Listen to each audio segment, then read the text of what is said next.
Hello mga ka-farmers! Ito pala ay dala namin galing Abra. Kung napanood nyo ang video, galing kami Abra, namasyal kami doon. At nagkataon ay mayroon silang hinog na langka. Kaya ito, andito na kami sa Magsingal, Ilocos Sur, nakauwi na. At kakatayin na natin, hahatiin na natin para makain na.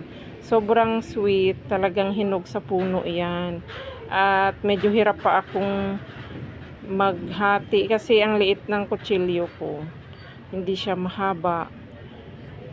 At wala naman akong kasama na tutulong sa akin. Pero nagawaan din ng paraan. Ayan, ang sarap-sarap niya, ang bango-bango. Nagtutubig na siya, pero hindi siya siraan. Nagtutubig dahil yun na nga, hinog na siya. So enjoy na enjoy kami kumain yan. Thanks for watching.